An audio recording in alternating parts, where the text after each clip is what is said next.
Donc, du coup, on se retrouve aujourd'hui pour la restitution du projet sur la modélisation de l'habitat des cétacés dans les Antilles françaises à partir de données multisources. C'est un projet qui a été réalisé par moi-même, donc Florian Hugon, et mon collègue Jean-Paul Malouf, dans le cadre d'un appel d'offres de l'OFB.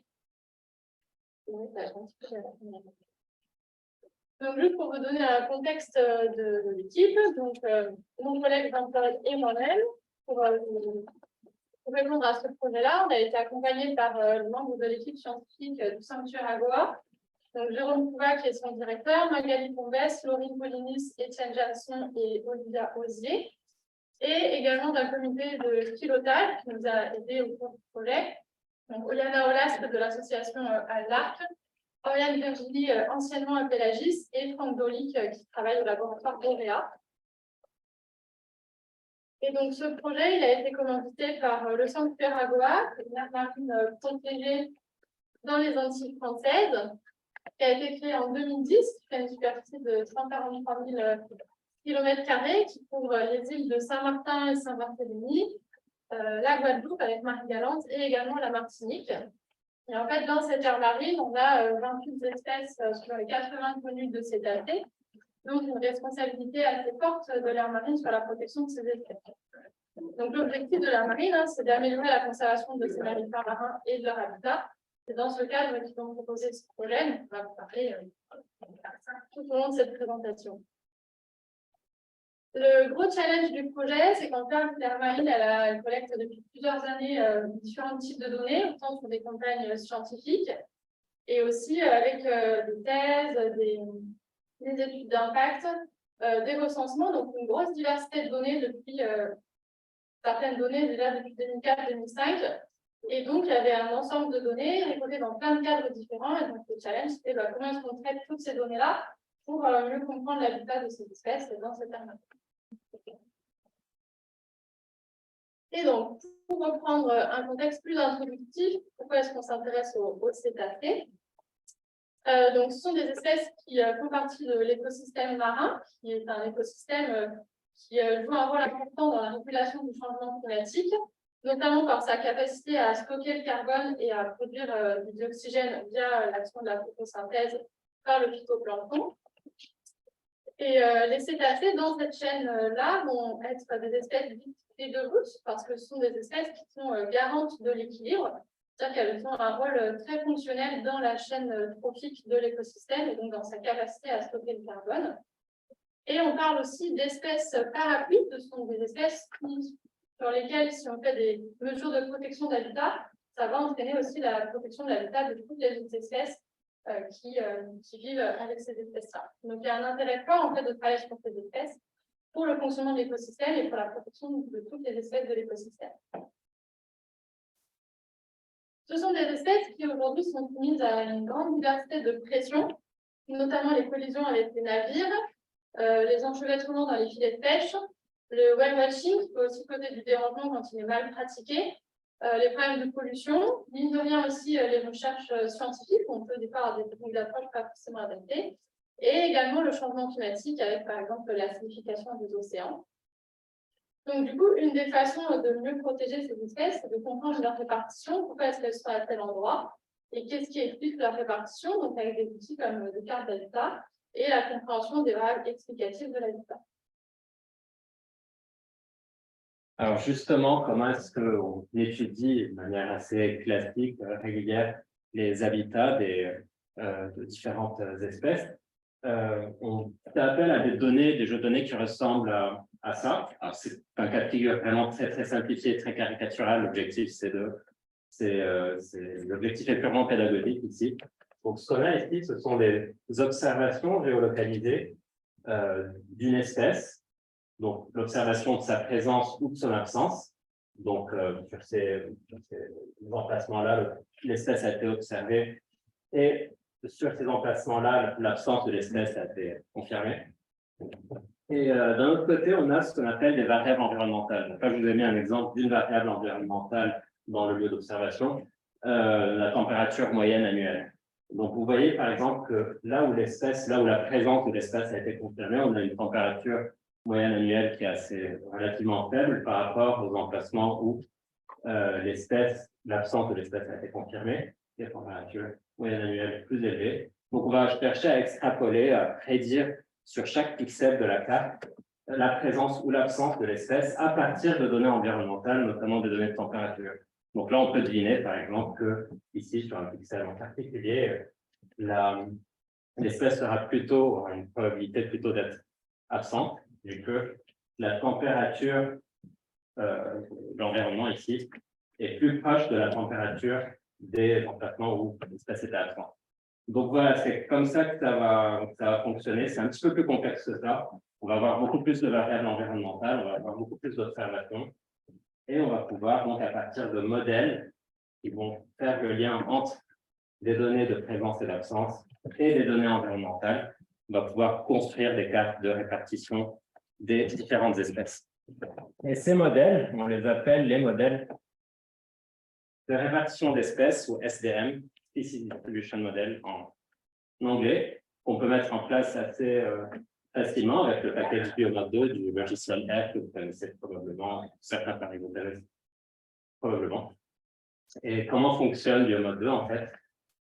On parle de données d'observation de présence et d'absence, donc géolocalisées comme ça. On va essayer d'associer avec plusieurs cartes de variables environnementales. Donc, ce qui va donner un peu l'équivalent du tableau qu'on a vu ici. La carte des présences absentes et puis la carte des variables environnementales. Chaque variable environnementale constituera une colonne du tableau. Et à partir de là, on va générer plusieurs modèles, plusieurs méthodes qui vont faire un lien entre ça et ça pour pouvoir générer des cartes de répartition. Okay? Ici, sur ces cartes de répartition, on va avoir des couleurs plus chaudes qui représenteront des probabilités d'absence et des couleurs plus froides, dans ce cas-là, qui représenteront des probabilités de présence. Une fois qu'on a toutes ces cartes-là, on peut les synthétiser tout ensemble pour obtenir ce qu'on appelle une carte finale qui correspond à ce qu'on appelle un modèle d'ensemble. On pourra aussi obtenir une autre chose assez cruciale, ce sont les courbes de réponse qui ressemblent à ça, qui permettent de visualiser les gammes de valeurs de gradients environnementaux pour lesquels on a une probabilité de présence plus importante, ce qu'on appelle les courbes de réponse. Ici, on voit par exemple qu'à des pH faibles, on a une probabilité d'occurrence un peu plus élevée qu'à des pH plus élevés. Donc, c'est là-dessus qu'on a construit notre étude. Donc, du coup, l'étude elle a été menée sur plusieurs espèces. Donc, ce que je disais tout à l'heure, c'est qu'on a près 28 espèces présentes dans le sanctuaire à Goa. Le sanctuaire à Goa, c'est une aire marine protégée. Donc, dans leur plan de gestion, en fait, ils ont défini une notion de groupe en jeu. Donc, ça va être des espèces avec une écologie similaire dans ce même groupe.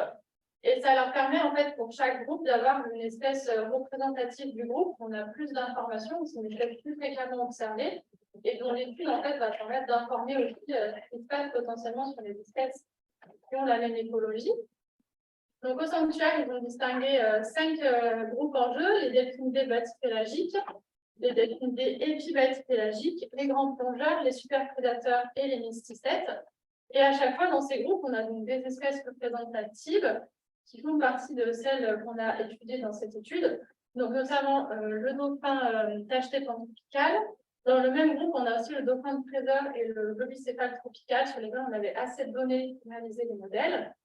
Sur le groupe des superprédateurs, donc l'espèce représentative, c'est le grand épaulard. Il y avait très peu de données sur cette espèce-là, donc on a travaillé sur la pseudorque. Après, sur les delphinidés épibétypélagiques, on a travaillé sur le grand dauphin. Les grands cachalots, on a travaillé sur le grand plongeur, on a travaillé sur le grand cachalot. Et enfin, les mysticètes, on a travaillé sur la baleine à bosse. Et donc, parmi les problématiques identifiées, c'était de comprendre quel était l'habitat favorable de ces espèces dans l'air marine, quelles étaient les variables explicatives de cette répartition, et aussi d'étudier en fait s'il y avait des différences entre les saisons, puisque le sanctuaire à Goa est une zone où on a des saisons sèches de décembre à mai et des saisons humides de juin à novembre. Et donc, en fonction de ces saisons, est-ce qu'il y a des répartitions différentes? Donc, est-ce qu'on peut mettre en place des mesures de gestion différentes aussi selon les saisons? On va passer du coup au matériel et méthode. Donc, en premier lieu, déjà, la zone d'étude. Donc, sur cette carte, les limites en bleu, c'est les limites du sanctuaire que je vous ai montré au tout début.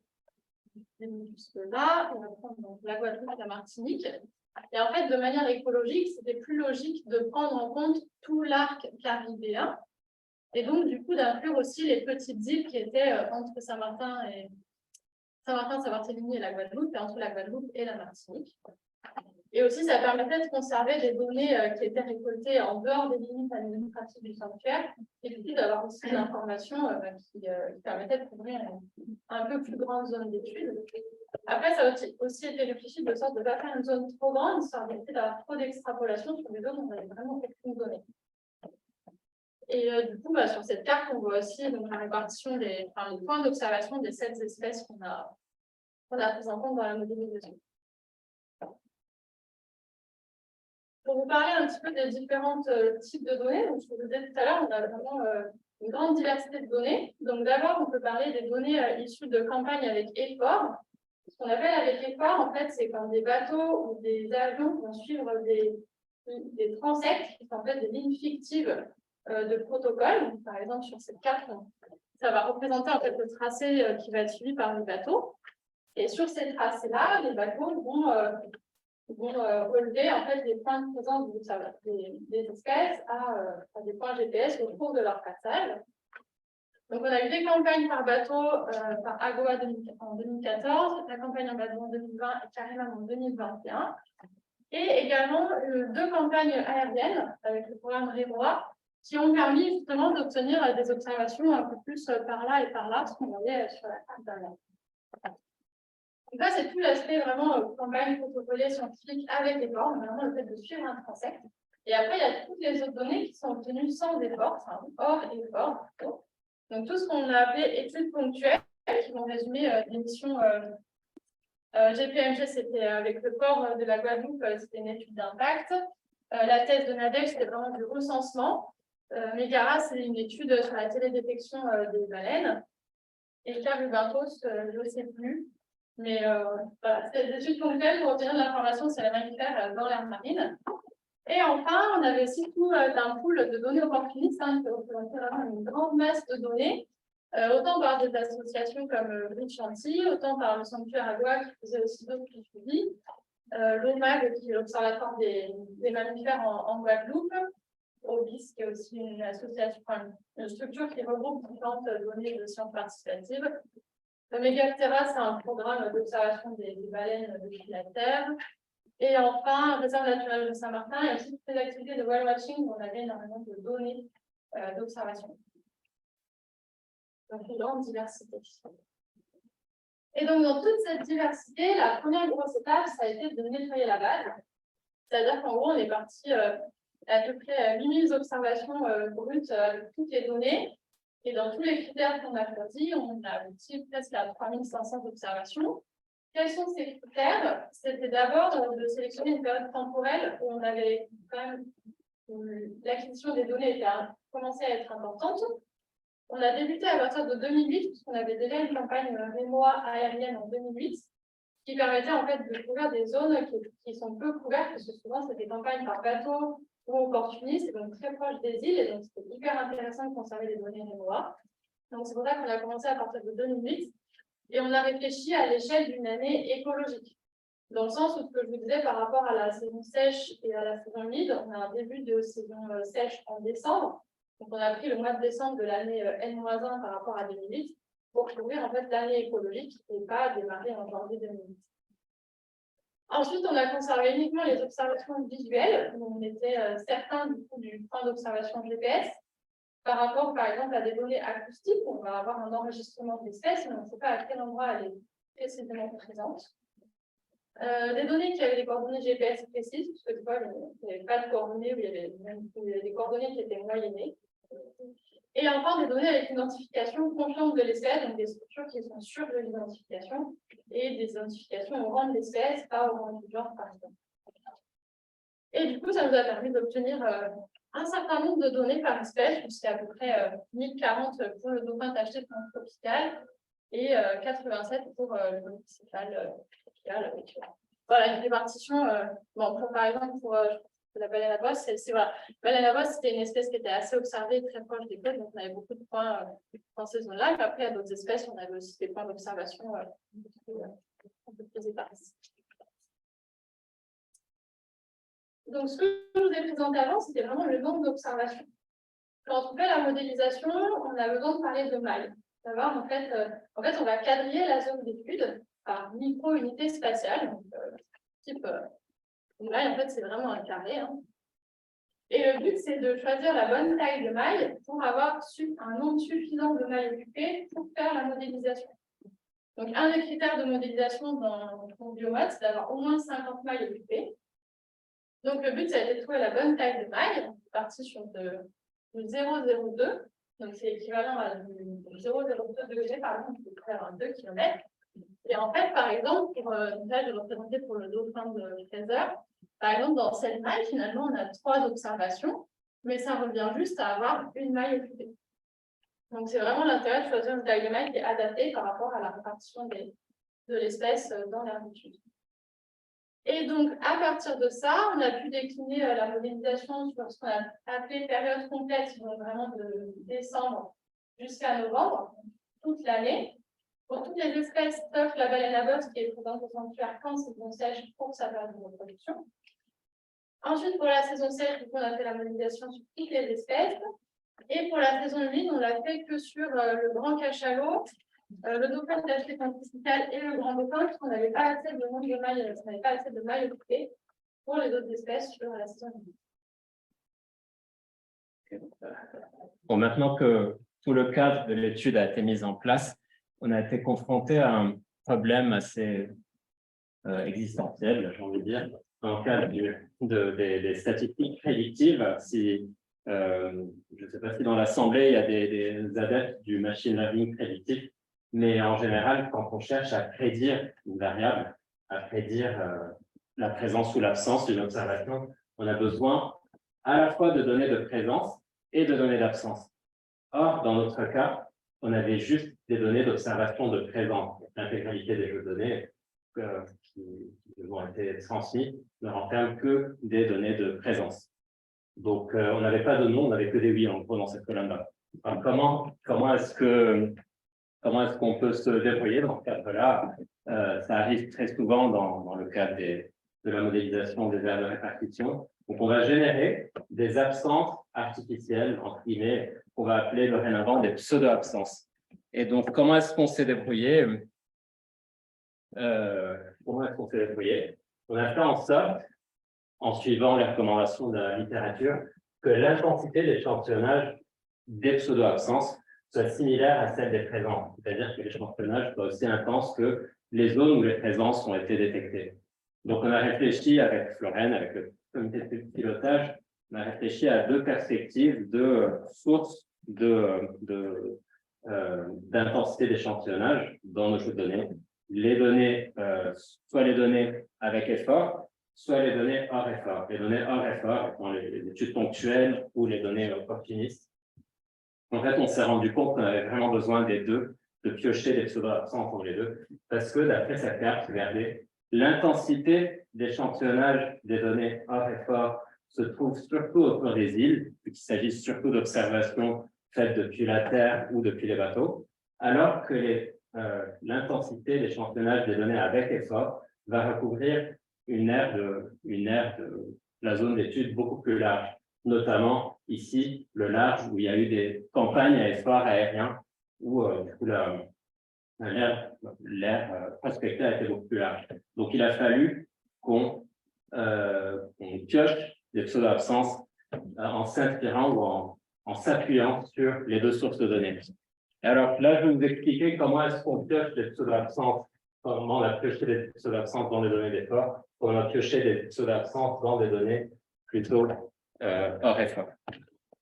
Donc, ce que vous voyez ici, ce sont les traités de transect. Alors, pour ce qui est des données à effort, les pseudo-absences, on les a simplement échantillonnées le long des transects, là où l'espèce étudiée n'a pas été observée. Donc, si un bateau est passé sur une maille et que le... Je me suis juste trompée dans le, je viens de voir. Donc ça, c'est les transects bateaux et ça, c'est les transects aériens. Je me suis trompée dans les légendes. On va plus loin avec les avions. Donc là où les bateaux passent et qu'il n'y a pas d'observation de l'espèce étudiée, on considère que c'est une pseudo-absence potentielle. Donc c'est comme ça qu'on a pioché des pseudo-absences dans les données à effort. Comment on a pioché des pseudo-absences dans les données hors effort? En fait, à chaque fois qu'il y a une observation quelque part sur la carte, on considère que c'est un point d'inventaire. Et donc, si notre espèce étudiée n'a pas été détectée sur ce point d'inventaire, on considère que c'est une pseudo-absence. Donc voilà, il y a deux manières de piochage de pseudo-absence qui ont été mises en jeu dans notre protocole. Ensuite, on a dû réfléchir encore plus loin. Il a fallu qu'on... Oui. Après, je vous propose qu'on pose peut-être les questions en fin de présentation. Si ça dans la compréhension. Et pour la compréhension, voilà la différence entre l'absence et le pseudo-absence dans le cas où il y a un effort, en fait. S'il y a un effort qu'on est allé chez place et qu'on les a pas vus, c'est une vraie absence. Pourquoi c'est une pseudo-absence? C'est vrai qu'on peut considérer que c'est une absence, mais vu qu'on a combiné des absences provenant des données d'effort et des pseudo-absences provenant des données opportunistes, qu'on a tout mélangé dans le même jeu de données, on a mis l'étiquette de pseudo-absence pour tout le monde, mais c'est vrai que dans le jargon, on aurait pu appeler ça absence. Donc, il y a eu une autre question qui a été soulevée, c'est que l'observation des espèces va dépendre à la fois de l'espèce en soi, du comportement de l'espèce en soi et de la méthode d'observation. Donc, il a fallu qu'on pondère l'échantillonnage des taux d'absence selon la méthode d'observation. C'est-à-dire que quand vous passez, par exemple, quand vous passez avec un avion, vous avez plus de chances d'observer des individus qui sont légèrement imagés et qui ne sont pas forcément observables depuis un bateau. Par contre, l'identification à l'échelle de l'individu est beaucoup plus difficile par avion vu qu'on passe plus rapidement. Donc, il a fallu, en s'appuyant sur la littérature, modifier un peu les pondérations des échantillonnages des taux d'absence en fonction de la méthode d'observation et en fonction des espèces. Ensuite,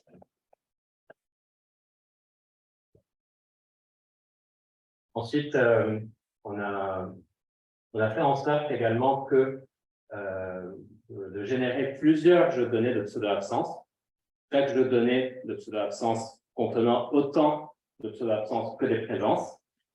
Et on a fait en sorte donc de générer autant de jeux de données de pseudo-absence qu'il faut pour balayer 10% de l'air prospecté dans la zone d'étude. Donc, ce qui a fait 4 jeux de données de pseudo-absence pour la baleine à bosse, 7 jeux pour Physéter, etc. Et voilà. Donc, une fois qu'on avait travaillé sur la génération des pseudo-absences, donc on a des points de présence, on a des points de pseudo-absence, maintenant il nous manque des variables environnementales. Comment est-ce qu'on les trouve? Donc là, on a encore beaucoup travaillé avec la littérature, il y avait beaucoup de variables qui étaient référencées, autant de variables topographiques que la profondeur, autant de variables sur la biomasse, sur les courants, sur la température de l'eau, etc. Donc, on a déjà sélectionné un peu quelles variables étaient les plus pertinentes par rapport à la littérature. Et ensuite, la première chose, ça a été de les recalculer sur la grille de 0,18 degrés. En fait, les variables qu'on avait n'étaient pas forcément à la résolution à laquelle on faisait la modélisation. Donc, on a recalculé les variables sur la grille.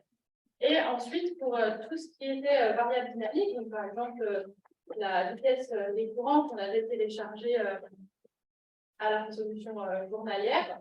On a pu la calculer tous les mois et obtenir aussi l'écart type et la médiane de ce type de variable pour soit la période complète, soit la saison sèche, soit la saison humide. Une fois qu'on avait préparé ces variables-là, on a fait une sélection sur critères de corrélation. Cette étape, elle est assez importante parce qu'en fait, si on garde des variables qui sont corrélées entre elles, déjà, on a un problème potentiellement de surapprentissage du modèle.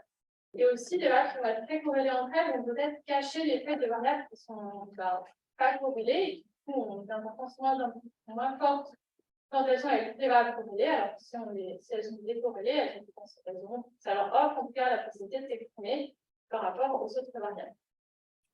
Il y avait une étude, il y a plusieurs études qui ont déjà travaillé là-dessus sur quel est le coefficient de corrélation maximum qu'on conserve. Les travaux de Dorman et Hall avaient montré qu'au-delà de 0,7, on avait des modifications dans les résultats, donc on a conservé ce critère-là pour les variables sélectionnées.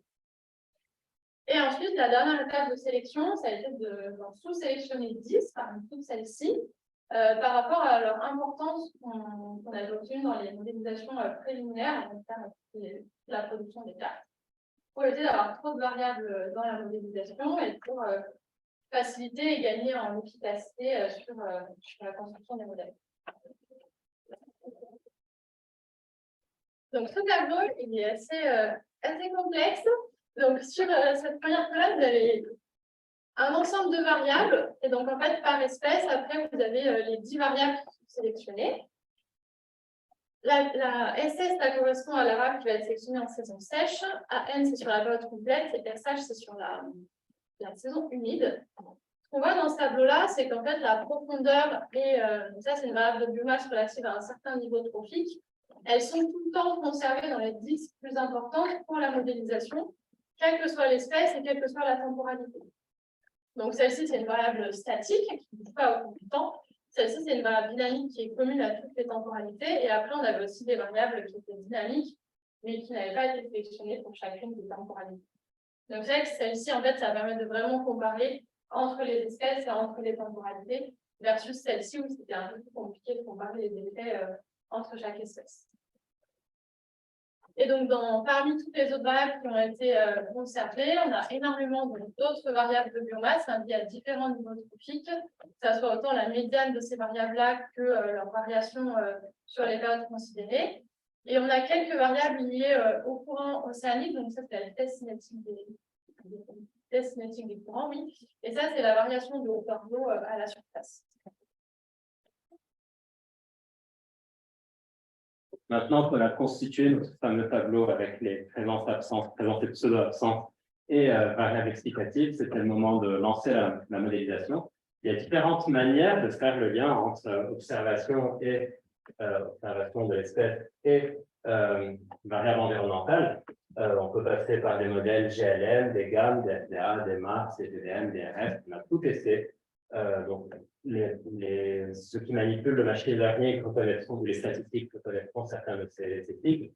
Donc, on a testé ces différents algorithmes sur nos différents jeux de pseudo-absence. Et donc, on a pu évaluer l'efficacité de ces différentes méthodes sur un différent jeu de pseudo-absence par un processus de validation croisée. Donc, le processus de validation croisée permet de tester quelque part la performance d'un modèle prédictif en divisant les observations en un groupe d'observation d'entraînement, un groupe d'observation de test. On ne peut pas entrer dans le détail. Mais en tout cas, en résumé, il en ressort un indice de performance, notamment le TSS, True Scale Statistic. En fait, lorsqu'un modèle est associé à un TSS supérieur à 0,7, il est considéré comme performant. On a aussi calculé les importances des variables dans leur influence sur la prédiction de la présence, donc ce qui permet, donc, quelque part, donne un aspect, une idée du pouvoir explicatif des variables environnementales de la présence d'une espèce. Et donc, tout ça, ça vous permet de générer un très grand nombre de modèles. Donc, il y a autant de modèles que de méthodes algorithmiques, que de nombre de pseudo-absences, de nombre de validations croisées. Et en fait, comment, à partir de chacun de ces modèles, c'est possible de générer une carte de répartition de l'espèce. Mais en fait, comment synthétiser tout ça? Il suffit de sélectionner les modèles les plus performants, ceux qui sont associés à un TSS supérieur à 0,7, et les combiner dans ce qu'on appelle un modèle d'ensemble.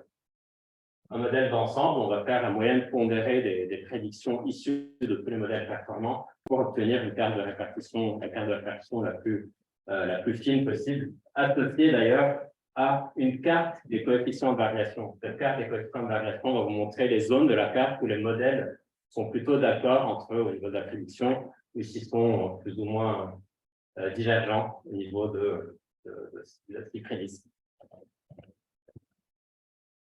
Et là, on passe à la partie résultats. Donc, la première partie que je vais vous présenter, c'est au niveau des variables explicatives. Donc, en vous parlant déjà de la variable profondeur, on avait vu qu'elle était assez commune entre les temporalités et entre les espèces. Oui. Donc là, vous avez la première ligne avec la période complète, la seconde ligne pour la saison sèche avec la saison sèche pour Megaptera juste ici, et après les trois espèces pour la saison humide. Dans ces tableaux-là, en fait, on a conservé, donc on a noté les variables pour lesquelles on avait au moins 10% de contribution sur la carte de répartition. Et là, vous avez la somme des variables qui ont été identifiées comme importantes par rapport à chaque espèce et chaque temporalité. Donc, sur ce tableau, on voit que la profondeur, c'est une variable qui est quasiment tout le temps dans les variables les plus contribuantes pour expliquer la présence des espèces. Et en particulier sur le grand dauphin, on a des contributions à 50% en période complète, 51% en saison sèche et quand même 41% aussi en saison humide. Donc une variable qui est vraiment très importante pour cette espèce-là. Une autre variable dont on a parlé aussi tout à l'heure, c'est donc la biomasse. Donc, précisément, c'est la biomasse du mésopélagique inférieur hautement migrant, donc c'est un certain niveau trophique, qui est aussi une des variables les plus importantes pour énormément d'espèces. Donc voilà, a priori, on a vraiment une explication de la présence par la profondeur et des variables de biomasse. Et enfin, une petite note pour cette espèce-là. Donc, je vous avais dit qu'elle était présente au sanctuaire. C'est une sèche uniquement pour la perte de reproduction. Donc, donc sa présence serait influencée par la profondeur et aussi la variation de la hauteur d'eau à la surface. Donc, il va rendre compte des courants. Et donc, c'est assez cohérent de ne pas retrouver de variable liée à la biomasse, parce qu'elle n'est pas là pour se nourrir, mais vraiment pour se reproduire. Si on passe maintenant aux cartes de répartition, donc là, vous avez donc la probabilité de présence pour les espèces. Donc là, on est sur la période complète. Et là, vous avez le coefficient de variation. Donc, c'est les deux méthodes d'ensemble. Ici, c'est par moyenne pondérée, et c'est le coefficient de variation. Ce qu'on voit déjà sur ces trois espèces-là, c'est qu'on a des habitats préférentiels sur les côtes ouest des îles, notamment pour ces deux espèces. Le grand dauphin, on est réparti plus globalement autour des îles. Pour le grand cachalot, on a potentiellement une extension de l'habitat un peu vers le nord-ouest de l'aire d'étude. Et le grand dauphin, on a quelque chose d'un peu plus diffus par rapport à l'Axe d'Orque et au grand cachalot.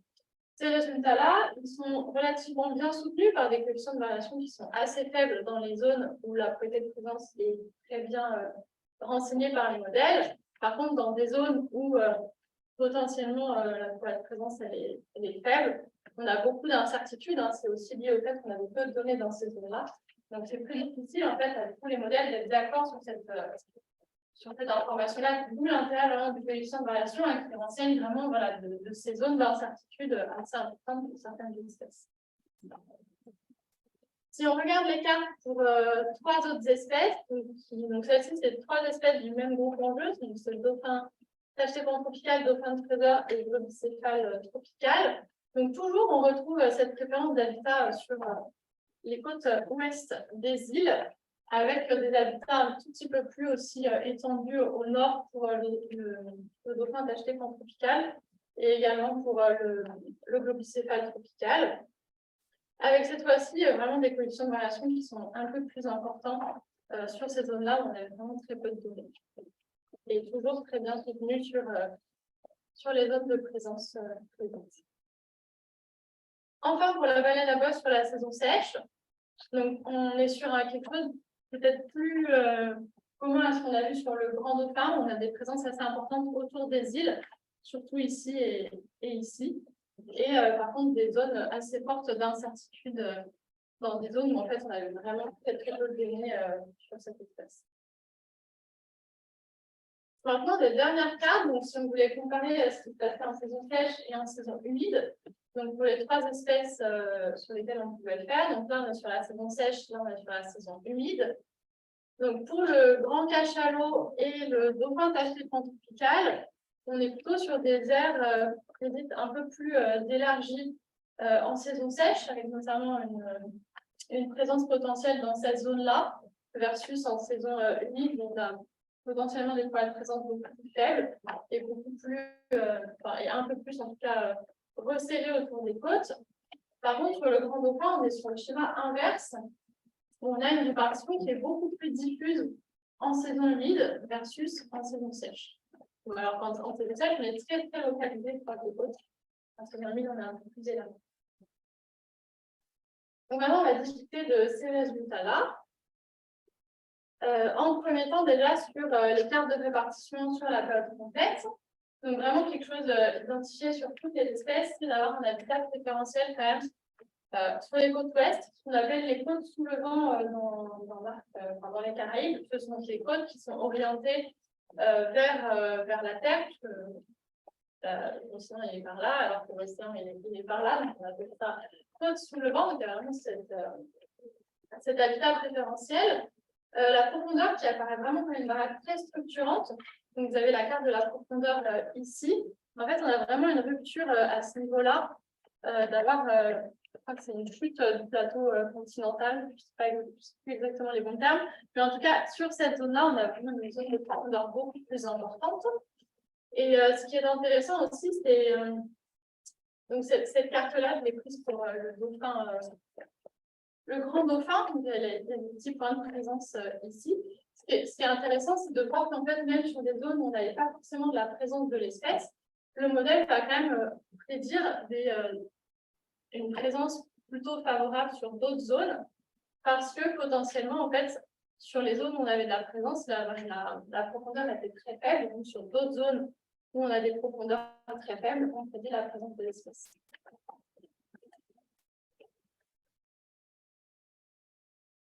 Donc, une autre variable qui était aussi importante, c'était la biomasse du micronecton du mésopélagique inférieur au plan migrant, où là, cette fois-ci, on dirait sur des valeurs qui sont pas trop, plutôt faibles, en tout cas pas dans les maximums possibles, et donc des espèces qui vont se répartir en fonction de cette variable-là. Voilà. Après aussi, un autre point, cette zone-là, on va en reparler un tout petit peu après dans la discussion, c'est une modification qu'on a faite sur la variable et qui potentiellement pourrait générer des petites erreurs dans les modèles, puisque là, par exemple, on voit qu'on a des zones où on a une absence complète de l'espèce, alors que potentiellement, on serait sur des conditions similaires plus ou moins similaires à cette zone-là. Si on veut discuter maintenant des tendances saisonnières des espèces, donc par rapport à la bibliographie, il y a quand même peu de vidéos réalisées sur les habitats de ces espèces-là. Sur le Grand Cachalot, on a trouvé des petites références qui expliquaient que les mâles chassaient dans des zones plus profondes, alors que les femelles et les jeunes chassaient plutôt en groupe dans des zones un peu moins profondes. Au sanctuaire à Goa, on a des mâles qui sont présents uniquement en saison sèche pour la période de reproduction. Donc, du coup, le fait d'avoir des habitats légèrement plus diffus en saison sèche versus en saison humide pourrait être expliqué par le fait d'une activité différente des mâles et des femelles au cours de la saison sèche. Pour le Grand Dauphin, donc pareil, en reprenant des études qui avaient été déjà faites dans le sanctuaire, mais aussi dans d'autres zones, on aurait l'existence, donc dans le sanctuaire, ça va encore être montré, mais on aurait l'existence de deux écotypes, des écotypes côtiers, donc qui sont très très proches des côtes, et des écotypes pélagiques qui vivent de manière plus éloignée, qui n'ont finalement pas les mêmes caractéristiques morphologiques. Et en fait, l'étude de Cochéal, elle avait été faite dans la Caraïbe et elle avait montré que la majorité des observations des dauphins côtiers étaient vues pendant la saison sèche. Et après, une autre étude qui avait été faite dans le golfe de Gascogne, il me semble, avait montré que les dauphins pélagiques étaient observés en plus grand nombre au large pendant l'hiver, donc ça correspond à la saison humide dans le sanctuaire à Goa. Donc, du coup, le fait d'avoir une aire de répartition plus diffuse en saison humide serait potentiellement expliquée par l'observation de dauphins pélagiques plus fréquemment sur la saison humide. Et enfin, pour le dauphin tacheté pantropical, Donc, dans une étude qui avait été faite sur l'arc paralysien du Mexique, il me semble, il avait montré qu'il y avait une proximité plus importante de cette espèce-là en saison sèche, liée à une plus grande concentration en chlorophylle A, donc une variable reliée à la biomasse.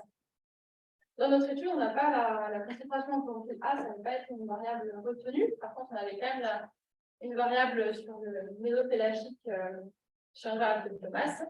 Et en fait, en saison sèche, elle contribue à 50%, alors qu'en saison humide, elle contribue qu'à 8%. Donc, potentiellement aussi, la répartition de cette espèce, elle serait expliquée en majorité par ces variables de biomasse.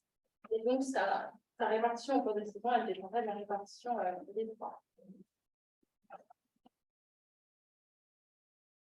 Enfin, donc oui, je voulais revenir sur cette variable, sur les variables de biomasse notamment.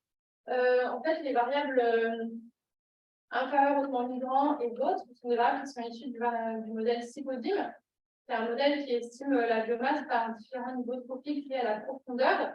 Et en fait, dans notre zone d'étude, il y avait des niveaux trophiques où on n'avait pas d'estimation, donc on a mis cette variable à 0.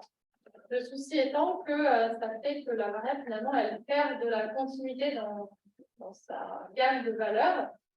Et donc, on se pose la question si ça ne générerait pas des artefacts, en tout cas sur l'identification des variables corrélées, et peut-être les cartes de répartition. Donc, l'idée pour une prochaine étude, ce serait plutôt d'utiliser des variables continues qui rendent aussi compte de la présence de poids, comme la variation, enfin, la hauteur d'eau à la surface ou l'énergie cinétique des courants, qui va rendre compte de l'agrégation des poids à la surface et dans la colonne d'eau. Deux autres limitations méthodologiques dans notre étude, par rapport déjà à l'hétérogénéité des données, on a un effort assez conséquent dans la prise en compte de cette hétérogénéité, mais une autre manière de prendre en compte cette hétérogénéité serait été d'utiliser certains modèles adaptés assez pointus, par exemple les points précédents modèles. Une autre voie qu'on a pu envisager pour améliorer la performance prédictive de nos modèles, c'est de passer par une automatisation de l'ingénierie des variables environnementales. C'est-à-dire prendre chaque variable environnementale et tester différentes formes de cette variable. Les données brutes, les données log transformées. Pour les variables dynamiques, par exemple, tester la moyenne de la variable dynamique, son écart type, sa médiane, son amplitude, son maximum, son minimum, et laisser la machine choisir quelle est la combinaison, choisir la combinaison de variables environnementales qui a la performance prédictive la plus fine, sauf que on s'est dit qu'on aurait perdu peut-être en qualité explicative d'un point de vue écologique, et qu'en plus, ça nous aurait demandé des machines de calcul assez conséquentes dont on ne disposait pas, donc on n'était pas parti dans cette voie, mais ça a pu être une perspective qui aurait amélioré la performance prédictive des modèles. Et donc, en termes de perspective, ce qu'on propose, c'est de continuer à acquérir de la donnée, notamment aussi continuer d'acquérir la donnée acoustique, même si elle n'est pas prise en compte dans le modèle là. Elle a permis quand même de discuter des résultats. On a quand même des distances d'observation, mais on va dire d'écoute plutôt des champs et des clips, notamment des cachalots et des baleines. Et donc, ça permet quand même d'avoir, voilà, de dire, OK, la carte, elle a prévu ça, qu'est-ce qu'on a dans l'acoustique, est-ce que c'est cohérent ou pas. Donc, ça donne de l'information et ça permet de discuter des résultats. Et aussi, une autre chose, ce serait vraiment de mettre en place des collaborations internationales, parce qu'en fait, là, pareil, il y a plein d'îles qui ne sont pas françaises, et évidemment, certainement, sur ces îles, il y a aussi des suivis. Donc, ce serait chouette d'avoir une base de données vraiment qui prend en compte tout l'arc et pouvoir aussi éventuellement démultiplier les campagnes aériennes qui permettent d'avoir de la donnée sur des zones souvent peu échantillonnées. Ensuite, il y a aussi le fait d'inclure éventuellement des variables anthropiques. Donc là, dans les projets du sanctuaire, c'est aussi de travailler sur la variable du trafic maritime. Maintenant qu'ils ont ces cartes, c'est de le mettre en lien avec les axes maritimes et voir comment est-ce qu'ils peuvent modeler la gestion en fonction du trafic. On peut aussi travailler sur les nuisances sonores, les pollutions, etc. Et donc, ça permet à terme d'adapter les mesures de gestion en fonction de ces pressions-là. Et enfin, on peut aussi faire des analyses complémentaires, notamment, là, c'est vraiment une approche, comme on l'a dit, on prend des points de présence, d'absence, on met en lien avec des variables, mais on n'explique pas forcément le mécanisme de présence. Par exemple, il y a des travaux qui ont été faits justement dans le sanctuaire sur une thèse, où là, ils avaient montré qu'en fonction des clans vocaux des cachalots, on avait une certaine répartition en fait, qui était liée aux clans vocaux. Donc, il y a vraiment un lien d'explication de la présence par rapport à leurs interactions sociales entre eux. Et une autre chose, ça peut aussi être de faire de la modélisation multi-espèces. Donc là, en fait, on a fait un modèle par espèce. L'intérêt de faire du multi-espèces, c'est que ça va permettre de prendre en compte les interactions entre espèces. Et ça permet aussi d'avoir de l'information sur les espèces rares, dans le sens où le type de modèle, en fait, va pouvoir, par exemple, estimer une tendance pour la communauté d'espèces. Et pour des espèces où on a peu d'informations, ben, on va récupérer l'information de la communauté pour aider à informer ce qui se passe sur les espèces rares. Et donc, s'il y a des messages à retenir de cette présentation, c'est qu'on a des habitats préférentiels sur les côtes sous le vent, qui sont principalement expliqués par une question de profondeur et des variables de biomasse.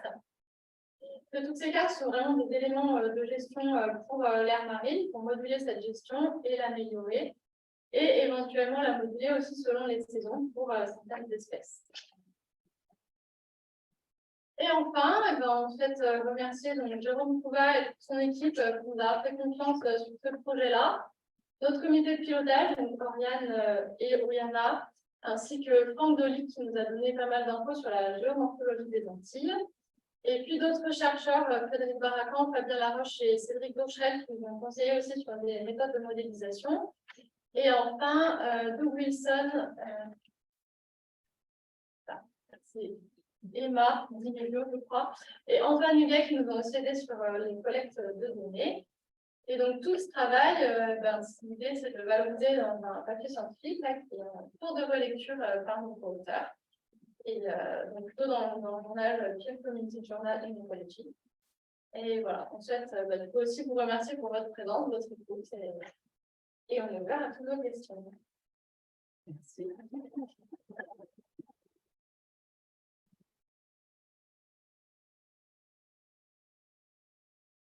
On commence avec les questions dans l'Assemblée publique et ensuite on passe à l'Assemblée virtuelle. Je ne sais pas si on va faire. On va regarder.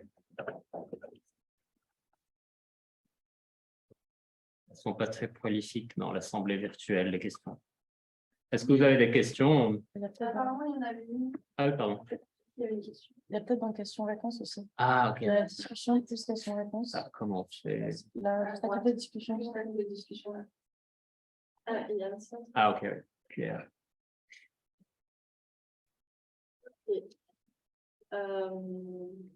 Oui, il y a une réponse aussi. ah oui.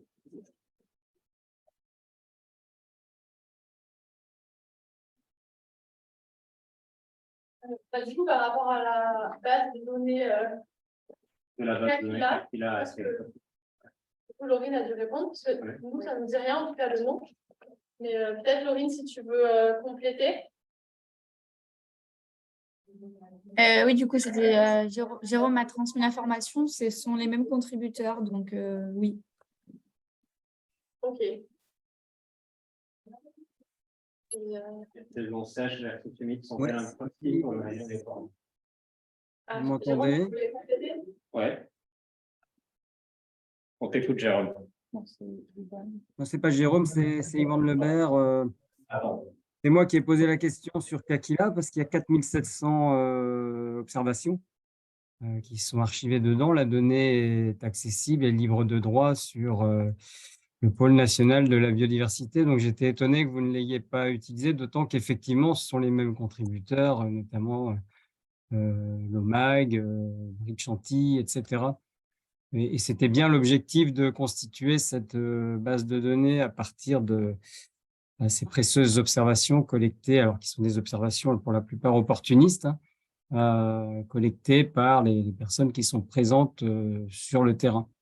Voilà, donc j'étais juste étonné de voir que vous étiez reparti finalement des données brutes alors qu'il y a eu un gros effort de collecte, d'harmonisation des données, de catalogage, de férisation de ces données pour justement qu'elles soient à disposition de la communauté scientifique. Mais si vous n'en aviez pas connaissance, c'est malheureux. Iwan, pour préciser un peu la réponse, en fait, effectivement, les données qui sont dans Kakila sont aussi dans notre base de données, en fait. Donc, c'est pour ça qu'on n'a pas eu à utiliser Kakila, c'est parce qu'en fait, on avait déjà les données. Donc, les données de Kakila sont déjà dans notre base de données. Donc, c'est pour ça qu'on a pu fournir à Florène et à Jean-Paul directement les données qu'on avait nous.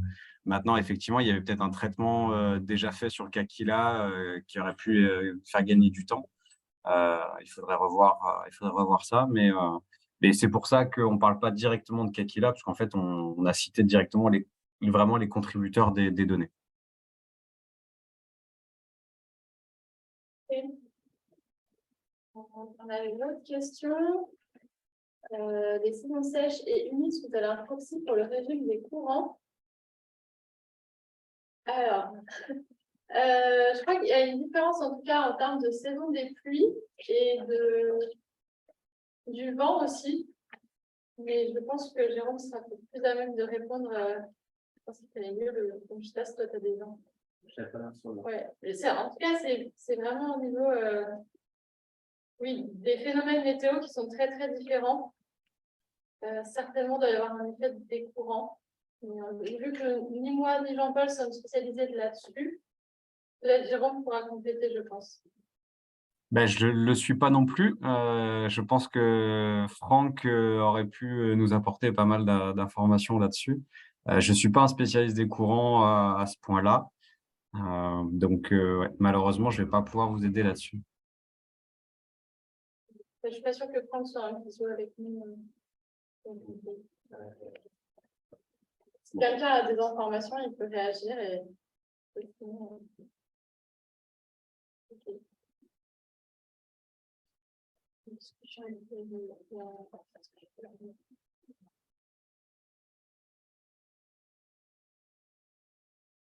Merci Marco. Donc, une question sur la diapo 38. Vous avez signalé que la chlorophylle A n'avait pas été retenue.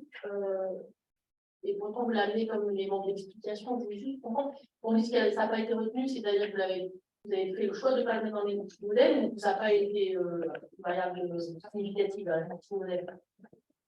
Alors oui, ça n'a pas été une variable significative. Est-ce qu'elle a été dans les... Ah oui, ça c'est après. Ok, non, ça. On l'a pris au tout début. Elle est passée dans le pool de la sélection sur critères de corrélation. Et du coup, par contre, dans le pool des 10 variables les plus importantes, déjà sur les modélisations préliminaires, on n'avait que la variation de la concentration en chlorophylle et on l'avait que sur certaines espèces uniquement en saison sèche. Donc déjà, sur cette première étape de sous-sélection, elle semblait déjà pas très importante.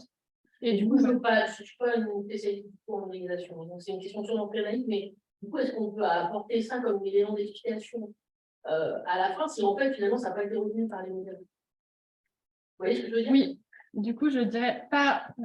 c'est là. Ouais. Oui, alors non, peut-être. Donc, celle-ci, c'est une variable qui a été prise en compte dans l'étude de Jastorel, mais qui rend compte de la présence de proie. Et nous, on n'a pas directement cette variable-là, mais on a la biomasse sur un certain nombre de profils. Donc, on se dit que... donc, il y a une variable de biomasse qui montrait que la côté de présence était plus élevée en raison de cette biomasse. Pardon. Il y a la variable sur la concentration de chlorophylle A qui montrait que les espèces étaient plus présentes quand cette variable était plus importante. Et du coup, on le met en lien alors, avec la variable que nous, on a sur la biomasse, qui certes n'est pas exactement corrélée à la concentration en chlorophylle A, mais qui rend compte du même phénomène profil. Peut-être pas, mais je pense pas. Je me dis que c'est quand même une variable de biomasse. Après, il y avait beaucoup d'éléments, et c'est aussi difficile de vraiment mettre en lien le résultat avec la littérature. Et par rapport à tout ça, résultat, là, donc, la présence du vent et puis ces lumières, est-ce que vous avez déjà une idée des activités qu'il va falloir gérer dans beaucoup de cas, en termes de conservation. Dans les pas là, parce que j'ai vu que vous allez essayer de faire la modélisation aussi pour les activités humaines. Est-ce que ça donne de nouvelles idées des activités qui doivent être les plus impactantes, qui doivent être gérées? Là, si on revient à la carte qu'on a laissée. Ouais, voilà. En fait, la barre maritime, je trouve qu'elle a déjà été travaillée un petit peu il y a quelques années. Vous avez fait quand même une carte du trafic. Et en fait, ce qu'on voit, hein, c'est qu'il y a quand même des grosses lignes de trafic très proches des îles entre la Guadeloupe et la Martinique, qui sont les zones où potentiellement on a le plus d'observation et potentiellement des conditions qui sont les plus favorables à la présence. Donc peut-être que oui, les sanctuaires, en tout cas, ils ont prévu de vraiment étudier ces parables de manière plus fine, pour voir peut-être si on met en place des mesures de gestion, peut-être sur la vitesse des navires, sur la fréquence de passage. C'est pas explicitement. Après, vraiment, le côté gestion et le module de cette gestion, ça va vraiment être autre. Après, peut-être aussi au niveau du whale watching, on peut peut-être renforcer aussi certaines formations. Enfin, le whale watching pratiqué de manière plus professionnelle, normalement, il est bien encadré et ça se passe bien, mais tout ce qui est plus par les plaisanciers, de manière très ludique, c'est pas forcément bien fait, et donc là, il peut y avoir des problèmes de dérangement aussi.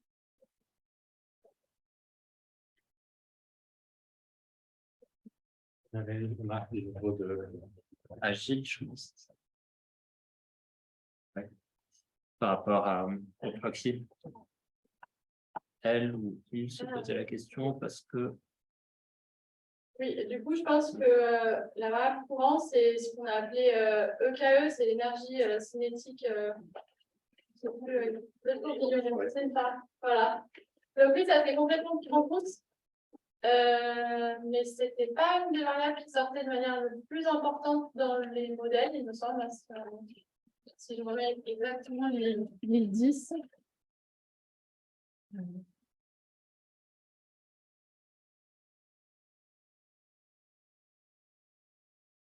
Ouais.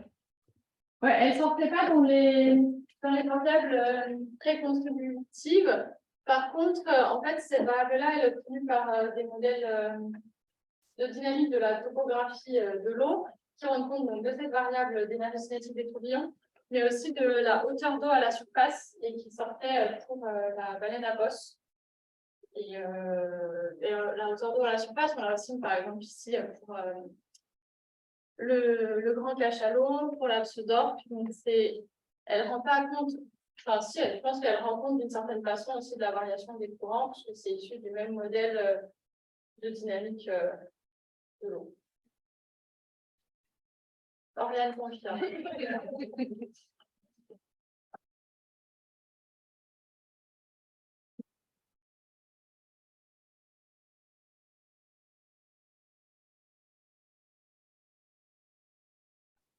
D'autres questions?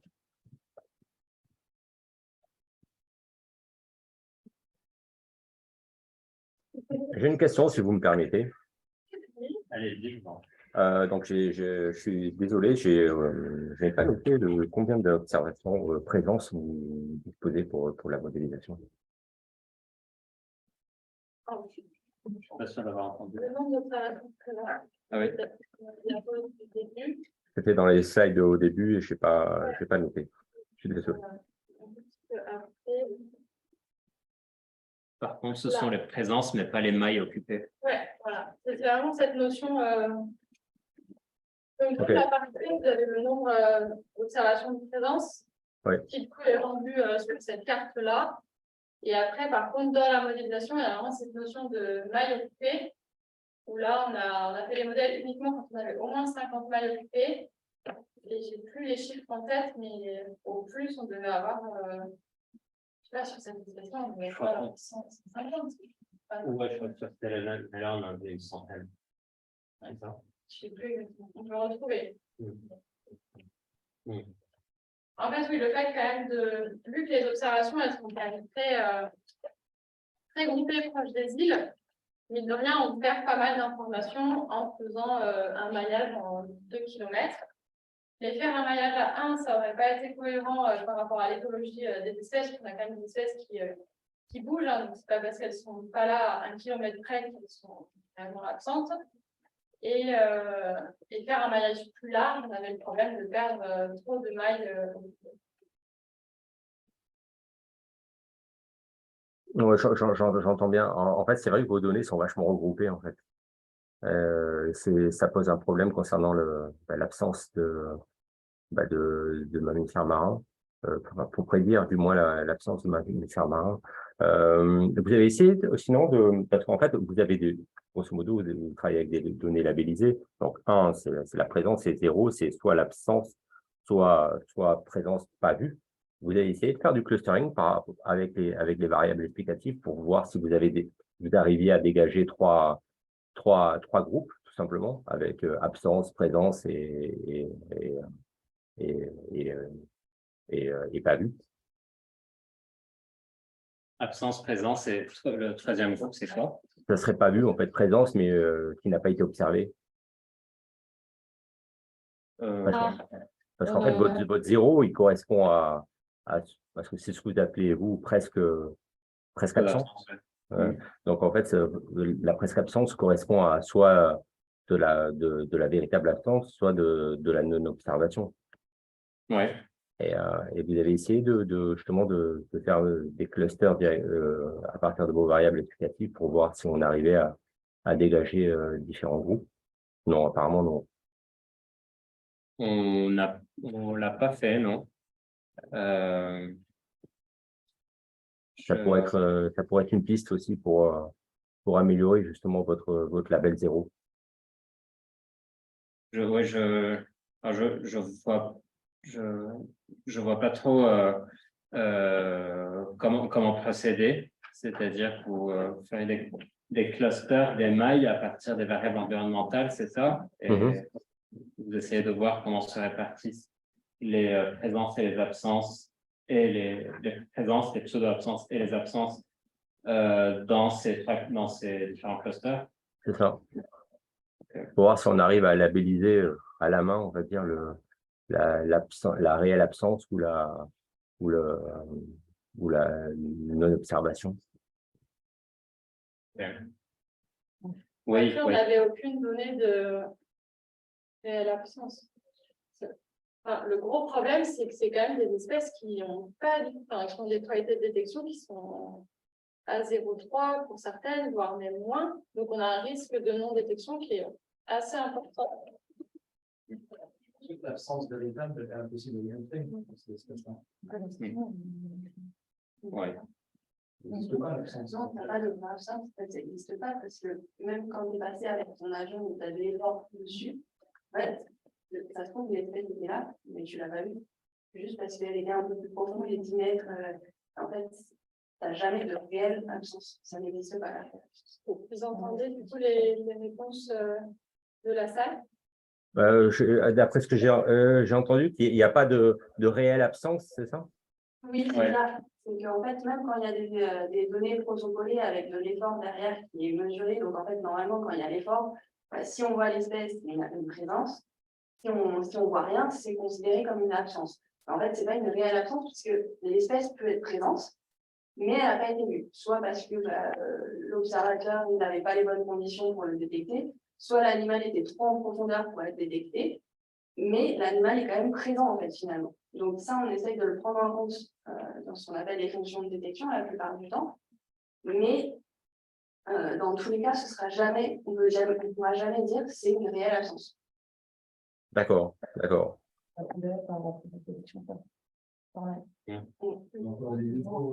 les niveaux d'effort considérables pour commencer à avoir une certaine fonction dans les absences. Oui, en fait, là, dans les données qui ont été collectées sur campagne scientifique, le but à la base, c'était de faire des analyses de distance sampling. C'est un type d'analyse qui permet, en fait, on parcourt un transect et on mesure la distance du transect à l'observation.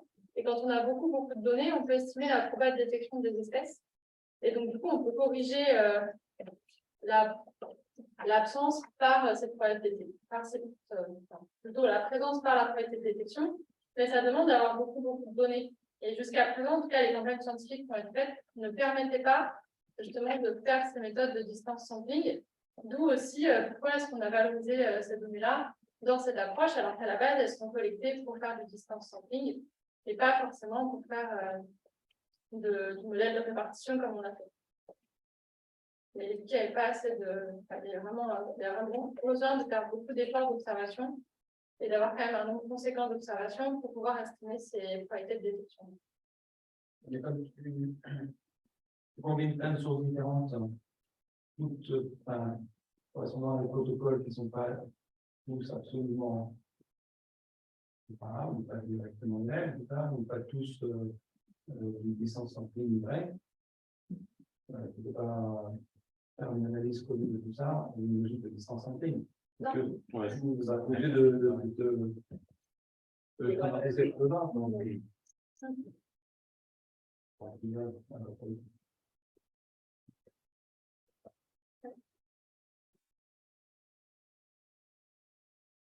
Et du coup, j'ai retrouvé par rapport au nombre de mailles occupées, on était à.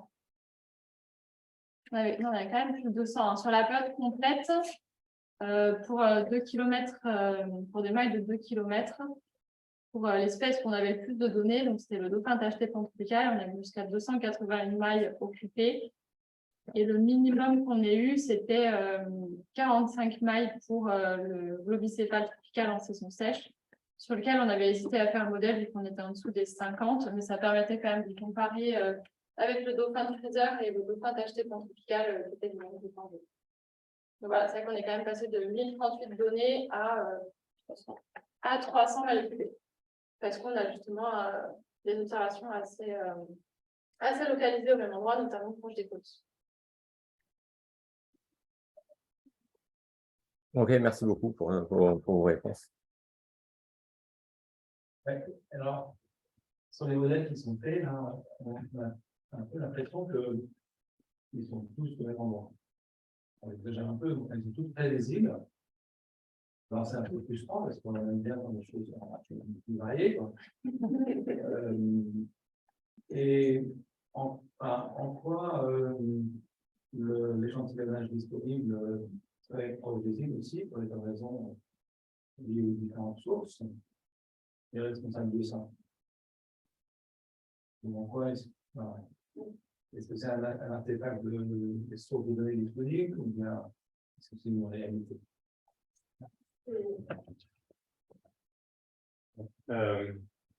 On est parti du principe que cette zone avait quand même été bien sillonnée par les avions. Et que faire d'échantillonnage peut être un peu moins intense qu'autour des îles. Il y a eu quand même un bon balayage de cette zone-là. Et en fait, si vous voyez ici autour de cette ici, autour de la Dominique, il y a eu un petit peu moins de campagne, un petit peu moins d'observation, mais les résultats ont quand même donné des là par exemple, qu'ils étaient. Oui, en fait, parce que c'est même si la variable profondeur est importante, ça va aussi tout ce qui est faible.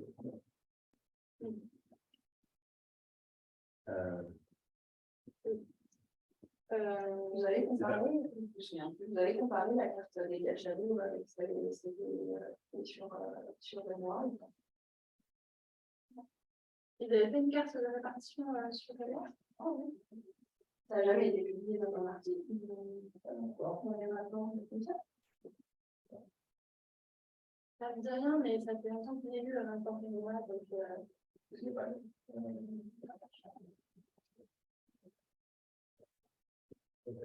Très bon moment de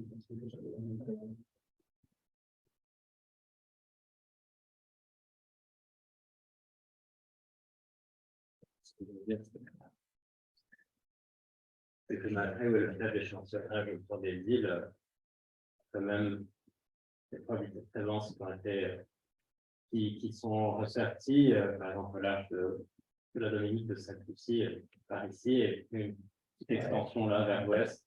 Et en regardant vraiment de près, on se rend compte qu'il y a quand même des contrastes Ouais. C'est ça, je vais sur ces zones. C'est bon sèche, c'est humide. On a quand même des contrastes assez séduisants de temps en temps. Entre là et là, là et là. Donc ici, par exemple, on a une répartition à l'est de la Guadeloupe, sud-est de la Guadeloupe, alors que là, c'est un peu plus mitigé. Mais oui, c'est forcément. Enfin, je pense que si on avait une couverture d'échantillonnage équivalente dans ces zones-là versus dans ces zones-là, on n'a pas exactement le même cas. Après, dans les passages à l'avion, voilà, il y a quand même des domaines qui ont. Certes, c'est passé qu'une seule fois, ou enfin, les mailles, elles sont été échantillonnées qu'une ou deux fois, parfois jusqu'à 4, donc c'est très faible comparativement à toute la côte, on a vraiment beaucoup de détection. Mais même sur ces passages-là, finalement, il n'y a pas eu beaucoup d'observations. En tout cas, ça ressort dans. Des zones pauvres. Et le fait qu'il y a cette profondeur vraiment très, très importante, puis vraiment cette cassure à ce niveau-là. Peut-être de ce côté-là, oui, mais du coup, les cartes, elles arrivent sur certaines à Une des conclusions en fait, qui ressortent aussi de l'étude, la fiabilité des cartes de manière générale, ce qui est observé autour des îles par rapport aux conditions de variation est en général un peu plus fiable que ce qui est le nord, le large, à l'est, un coefficient de variation un peu plus élevé. Donc, les stratégies de gestion, je pense, pourront s'appuyer avec un peu plus de fiabilité sur ce qu'on observe autour des îles, sur les conditions de variation, par rapport à l'est de la zone étude.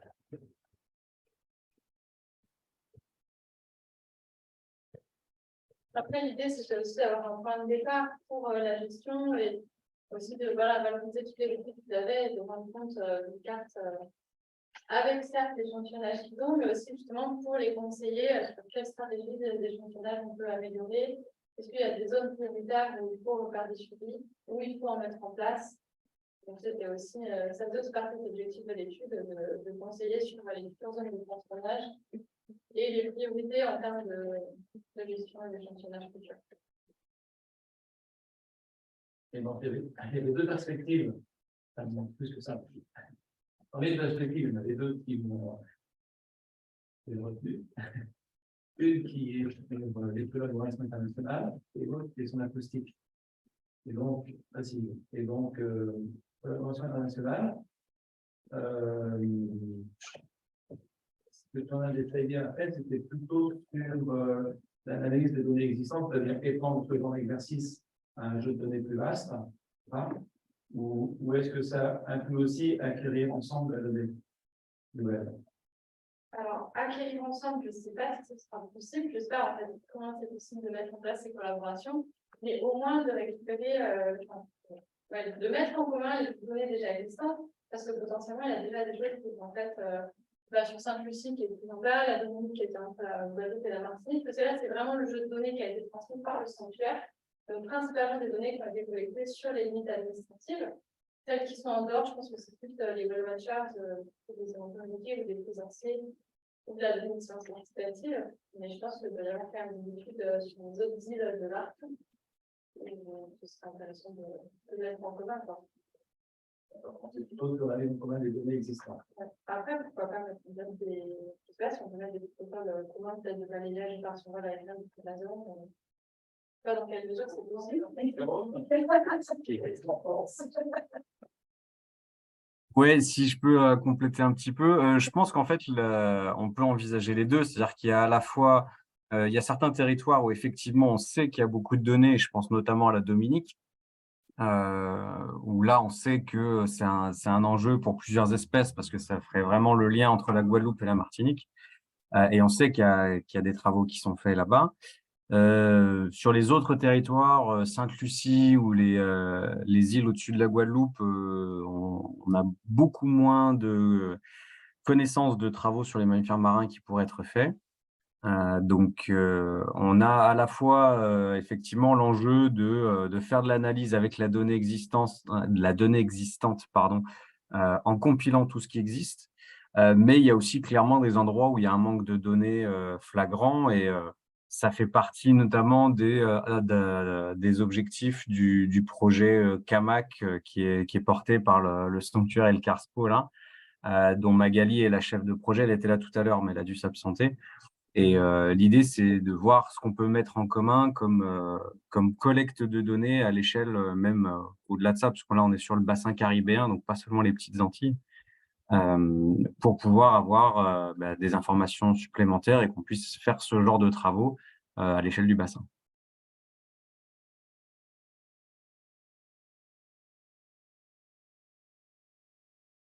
Et sur l'acoustique, alors,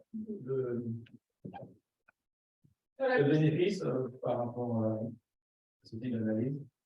Sur l'acoustique, pour moi, c'est, enfin, de ce que j'en ai vu, en tout cas, ça peut permettre quand même de regarder si les données acoustiques sont cohérentes avec, enfin, plutôt, si les cartes de répartition où on va être sur des zones où on n'aura pas forcément du visuel, sont cohérentes avec les données acoustiques relevées.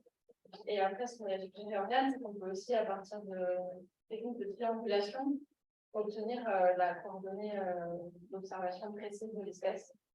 Peut-être s'il y a un réseau d'hydrophones ou quelque chose comme ça. Là, du coup, ça permet d'avoir quand même de la donnée avec un effort moins important et différent. Parce que pour l'instant, les quelques hydrophones qui s'y comptent, C'est des sur le bateau. Ah, c'est Ouais. donc c'est vrai que c'est pas l'acoustique passive sur des nuages. Oui, c'est vraiment au cours de certains protocoles, ils font les points d'écoute. La sélection sismique, je pense. Non, déjà, les données acoustiques, je crois qu'on avait que sur les conversions scientifiques déjà. J'ai plus en tête les protocoles, mais il me semble qu'il y avait des moments dans le protocole où ils disaient qu'il fallait faire des points d'écoute. Dernier, je crois. La prospection sismique, elle fait beaucoup plus que des sons sismiques. Et parmi les sources de données, est-ce qu'il y a des données des observateurs embarqués? Je sais pas, c'est quand on voit les patates de données, on a l'impression que c'est quand même que des données qui viennent d'opérateurs qui font des sorties à la journée, donc plutôt proche de la côte. Tandis que les prospections sismiques, elles vont être plutôt larges, et puis sur des patterns spatiaux plus systématiques, avec des fonds secs, et tout ça. Donc c'est vrai, il faut faire de. Je ne sais pas si, par exemple, il y a des prospections sismiques dans la région future, il y a des observateurs remarqués de flux, c'est pas trop mal, ça dépend de la nationalité de la ville. Que ces données soient disponibles, on sait rien. En tout cas, dans les bases de données qu'on nous a fournies, il n'y a rien qui est relatif à ça. Hein. Ça ne semble pas. On serait tout à fait loin, large. Non. Mais peut-être que Jérôme, ça peut être, je laisse la connaissance de ces éventuelles données. Oui, je suis pas sûr d'arriver à tout entendre, mais concernant les prospections sismiques, on en a très peu dans les eaux françaises. La dernière qui a eu lieu, c'était l'Ifremer l'année dernière qui a fait une grosse campagne en partie dans les eaux françaises, mais aussi plus au nord. Et donc, il y avait tout un système d'observateurs. Ils nous ont transmis les données. Sur plusieurs semaines en mer, il y a très, très peu d'informations, de données d'observation. J'ai plus les chiffres en tête, mais c'est vraiment très peu. Donc, sachant qu'on a déjà peu de campagnes, et en plus, ces campagnes-là n'apportent pas beaucoup d'informations, malheureusement. Donc, c'est pas une source importante de données au large, malheureusement. Et après, je vous entendais parler d'acoustique sur les différents sources de données. Donc, il y a un petit peu de tout. Il y a à la fois, effectivement, lors des campagnes en bateau par transect, où il y avait des points acoustiques qui étaient faits régulièrement sur 10-15 minutes à point fixe en fin de transect, par exemple. Et puis, il y a aussi, en source de données acoustiques, on a effectivement les hydrophones qui avaient été déployés dans le cadre de CARIMAM. Donc là, on a plusieurs hydrophones sur différents territoires. Donc, c'est une source de données. Maintenant, c'est vrai que, bon, je ne suis pas spécialiste, mais finalement, ces données-là, elles nous renseignent, en tout cas sur des hydrophones fixes, Je ne sais pas comment on peut le corréler vraiment avec de la présence, parce que bon, il y a tout un biais aussi au niveau de l'acoustique où finalement, ce qu'on va avoir, c'est juste une détection. Donc, on n'a jamais que le point GPS de l'hydrophone au moment où il a fait une détection. Donc, reste à savoir aussi après toutes les questions autour de l'acoustique qui concernent la portée ou le positionnement de la source, qui est toujours compliqué quand on a des hydrophones omnidirectionnels, donc on n'est pas capable de faire de la triangulation. Donc, on serait à ce moment-là sur de l'information à plus large échelle. Et on serait peut-être. Donc, je vois pas comment on pourrait trop le corréler ensuite avec des variables environnementales, je sais pas. Mais pour ce qui est de la présence-absence, en tout cas, ça peut informer. Mais voilà, c'est peut-être une discussion à avoir avec justement des personnes qui sont plus qualifiées que moi en analyse de données ou en statistique, comme vous pouvez l'être.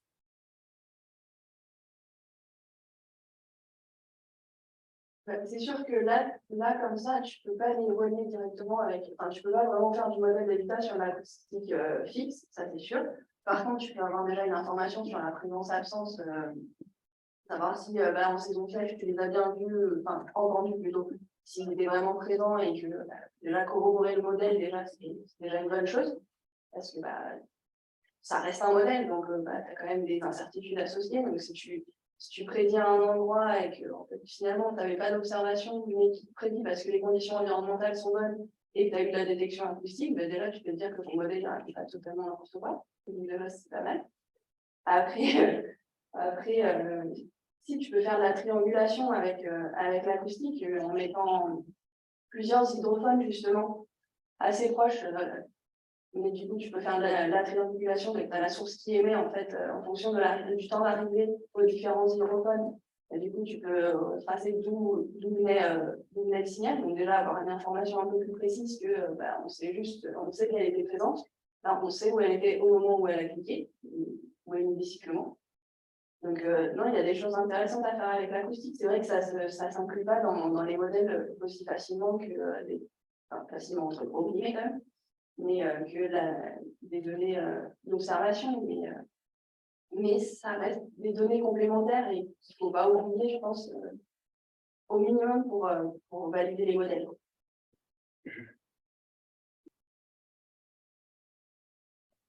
Non. C'est clair, ouais, de toute façon, on va clairement se pencher plus en avant sur l'acoustique à l'avenir. On a notamment là une collaboration aussi avec des océanographes américains qui déploient un glider dans les petites Antilles plusieurs fois par an. Donc on a mis en place une collaboration pour qu'ils mettent un hydrophone dessus. Donc on commence aussi à recevoir des données issues de cette source-là. Et l'idée, c'est qu'on développe un peu plus cette collaboration. Donc, on va potentiellement pouvoir aussi creuser un peu ce truc-là et voir ce qu'on peut faire avec un glider pour aller potentiellement prospecter des zones aussi plus au large, qui sont notamment côté Atlantique, qui sont plus difficiles à prospecter. Donc voilà, on a ça. Il y a un projet aussi dans la baie de Fort-de-France qui est en train de se terminer là, avec le Grand Port, où il y a justement des hydrophones dans la baie qui sont disposés justement de manière à pouvoir faire de la triangulation, et les premiers résultats montrent qu'on est capable de faire de la localisation de baleines à bosse en sortie de baie, donc à la sortie du Grand Port de Martinique. Donc ça, c'est hyper intéressant d'un point de vue présence de l'espèce, et puis bon, ça a des implications aussi en termes d'impact du trafic maritime et potentiellement de collision. Donc voilà, c'est clair que l'acoustique, c'est vraiment quelque chose sur lequel on va se pencher plus en avant. Donc, on va avoir plus de données à l'avenir. Donc, on va pouvoir exploiter tout ça du mieux possible.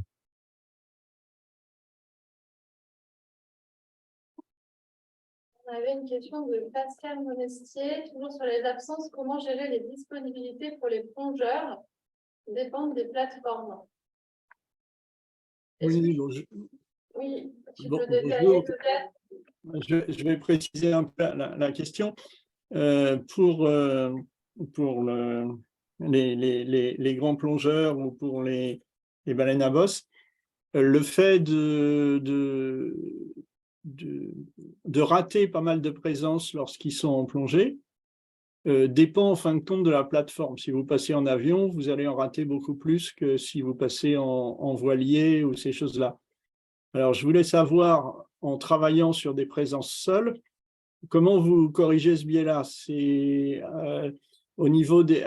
parce que comme vous n'avez pas pris en compte le fait que ça vienne d'un jeu de données ou d'un autre, vous ne pouvez pas vraiment gérer la plateforme. Donc, est-ce que c'est via les pseudo-absences que ça a été géré ou voilà ce côté, l'animal n'est pas visible, donc on le rate.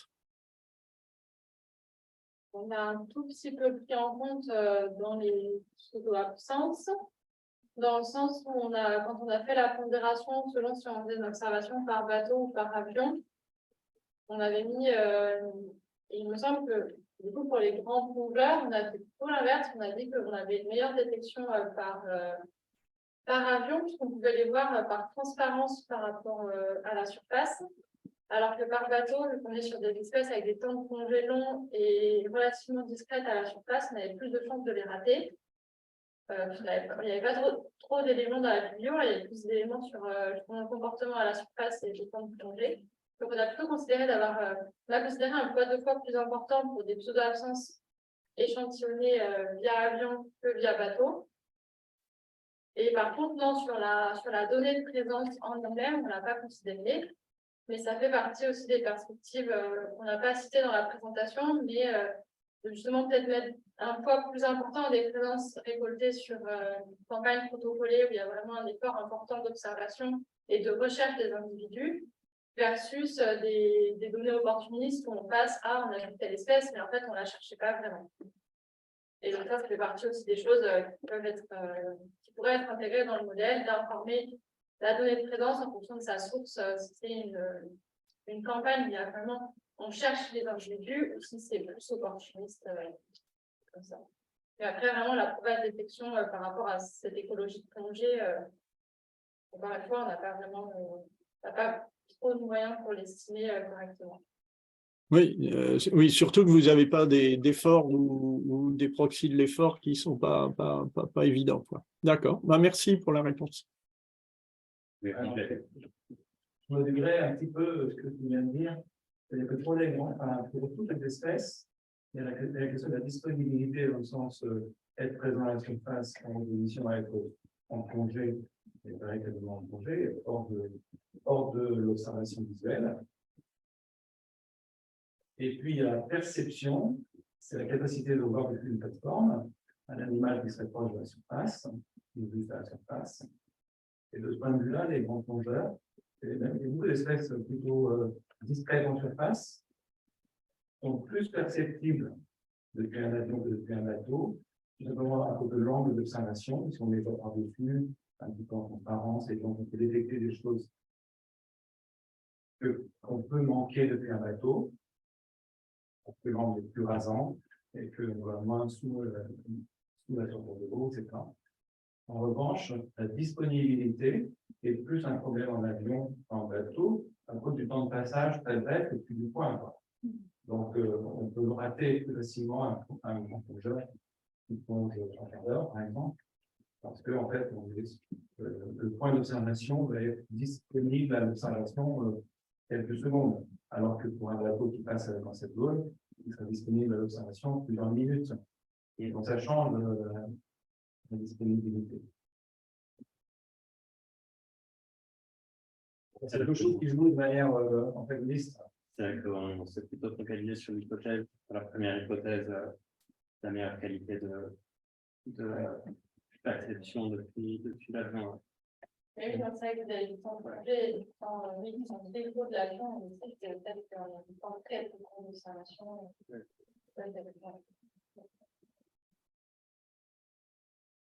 Et alors, je pense que c'est l'information, le message principal, c'est que évidemment les animaux se concentrent sur le plaisir. Donc, les projets, tu veux dire, peu loin, il n'y en a pas, ou peu.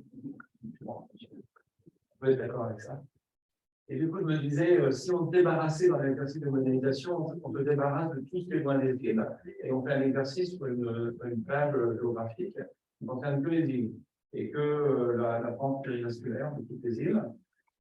Est-ce que ça ne permettrait pas de changer la taille des cellules et du coup d'avoir une compréhension plus fine de ce qui se passe autour des îles? Tout à l'heure, tu disais qu'ils sont plus à l'est, à l'ouest de la Guadeloupe, etc. Mais ça ne peut pas très bien quand la carte est si grande. Est-ce que ça devient mieux, soit plus flagrant et plus démonstratif si on zoomait et que les visualisations se concentraient sur la périphérie des îles et du coup avec des mailles plus petites, éventuellement. Concrètement, c'est possible, mais sauf que si on réduisait la maille encore un peu plus, est-ce que ça aurait encore du sens d'un point de vue écologique, sachant que ce sont des animaux qui parcourent des distances assez importantes au cours de la... Ouais. Après, si j'ai compris, ce qui compte, c'est le nombre de mailles positives. Oui. C'est le sens écologique qui nous a aussi sur la. Après, l'intérêt, du coup, ça peut aussi être, si on focalise sur un petit zone, on n'a pas en gros l'artefact sur des zones très éloignées des côtes avec un peut-être sortant. Donc, oui, c'est plus fin. On éliminerait tout ce qui se passe partout, il ne se passe pas grand-chose, en gros. Il faut zoomer sur les endroits où c'est peu de Parce que les variables elles sont assez différentes sur des écarts de zone pour expliquer quelque chose de différent. Parce que les variables, tu peux les échantillonner aussi petit, quoi. Ah oui, c'est vraiment remarqué. Non, mais de toute façon, comme c'est la profondeur qui sont en premier, ça fait pour l'échantillonnage de la même façon. Mais après, par exemple, le dispositif, je crois qu'il y a 4,5 km en termes de résolution. Oui, c'est vrai que ça faisait aussi partie des éléments de discussion pour la maille, c'est qu'en fait, même si on réduit, on avait la profondeur, on l'avait à 450 mètres carrés, donc relativement fine, mais les autres derrière, c'était au mieux de 2 km carrés pour la concentration pour l'IA. Et après, 4,5 pour les variables de biomasse. Après, il y a des méthodes de rééchantillonnage, c'est pas vraiment rééchantillonnage, mais c'est de recalcul des variables à des résolutions plus fines, des méthodes géospatiales, etc., que je ne maîtrise pas, mais qui existent, potentiellement sont meilleures que juste de remoyenner dans la maille. Pour la profondeur, etc., de toute façon, ça part quand même de ta variable de maille, de profondeur. Si tu utilises le jet de co, par exemple, ça va être recalculé à partir d'un calcul entre deux mailles. Sur certaines variables, donc dans tous les cas,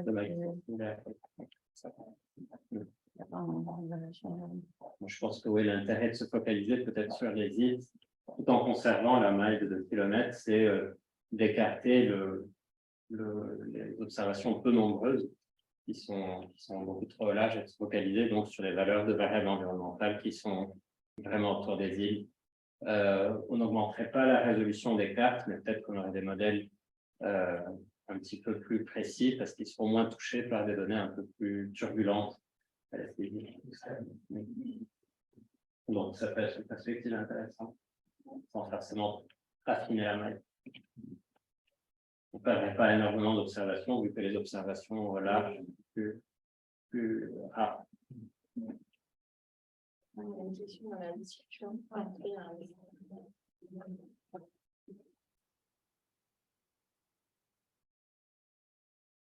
Merci à vous. Enfin, merci à tous les gens qui étaient présents.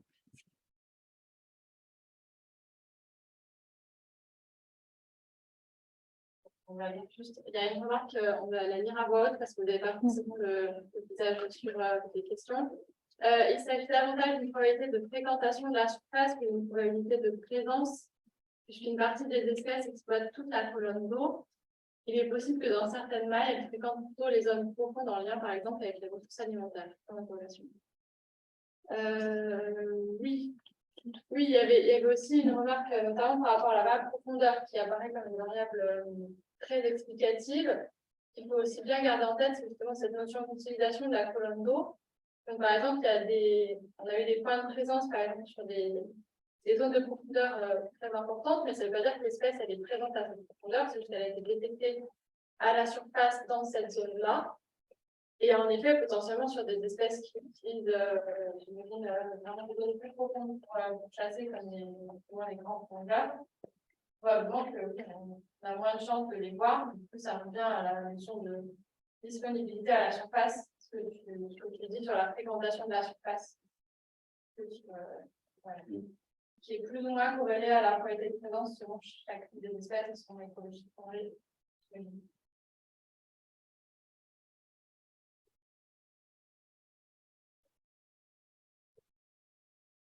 Ouais, après, il y en a qui sont quand même, enfin oui, certes, ils utilisent toute la colonne d'eau, mais ils font pas 50 km quand ils sont sous l'eau, quoi. Donc, au final, ils sont quand même là. Là où on passe sous le point de surface, mais ils sont quand même à la verticale de la. Pas tout à fait, mais encore, il n'y a pas une erreur de plusieurs mailles entre là où ils sont en surface et là où ils chassent.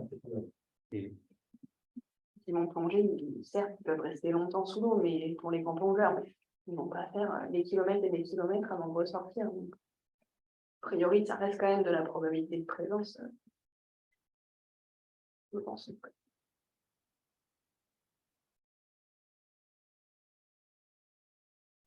Il y a d'autres questions ou je vous remercie tous.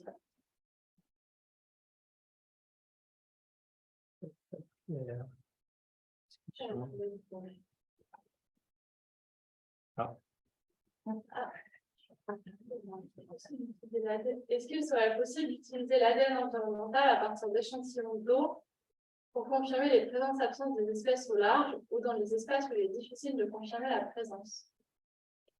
Je ne suis pas spécialiste de l'utilisation de l'ADN environnemental, mais comme ça, j'ai l'impression que s'il est dans l'eau, la géolocalisation de l'ADN environnemental ne va pas forcément rendre compte de la géolocalisation d'espèces. Ça dépend. Okay. Ouais, ça dépend de la dégradation de l'ADN, du coup. Et ça dépend qu'est-ce qu'on utilise. Le nucléaire, ça va être un peu compliqué. Le mitochondrial, c'est OK. Mais actuellement, il y a des recherches sur l'ADN, mais on n'est pas sûr de pouvoir détecter au rang de l'espèce. C'est plutôt au rang taxonomique. Donc, au niveau de l'espèce, vu que là, on est plutôt sur des groupes en jeu, ça doit être possible, mais je pense que ça doit mériter encore un petit peu d'ingénierie sur le sujet, un petit peu de recherche. Mais logiquement, ça devrait être possible. Il y a d'autres études en Italie, par exemple, où ils ont déterminé que l'ADN ne dégrade qu'à partir de 10 km. Donc, ça donne une certaine, on peut estimer quand même plusieurs miles de présence. Il y a déjà eu des STM qui s'appuient sur des données de présence liées à l'ADN environnemental. Ouais. Ça se fait. Après, c'est toujours le même problème, c'est l'échantillonnage. Ouais. Donc, c'est toujours de l'échantillonnage au large, donc il faut du matériel bateau pour aller au large. Ouais. C'est une question de moyens aussi. Alors moi, je connais pas l'ADN, enfin je connais l'ADN environnemental en rivière et pas en mer, mais il y a quand même, en tout cas en rivière et en milieu courant, il y a quand même des facteurs de dispersion qui sont quand même assez difficiles à contrôler, même si on les connaît de mieux en mieux. Donc, dans un milieu où on va vraiment dans les 3 dimensions, je me dis que ça doit demander un gros travail de modélisation des courants, justement, pour être pertinent sur l'ADN, sur l'ADN, je veux dire. Il y a beaucoup d'études dessus. Après, je ne sais pas exactement les résultats des modélisations, à quel point les modèles sont robustes, mais c'est sûr que ça demande beaucoup de disons que ça paraît, il y a beaucoup d'obstacles. Après, ça ne veut pas dire que c'est impossible. Ouais, je pense que ça va donner une carte beaucoup plus floutée que celle-là. Ouais. Je risque d'être un grand uniforme. Après, peut-être à côté, du coup, dans les années futures, quand les études seront plus au point.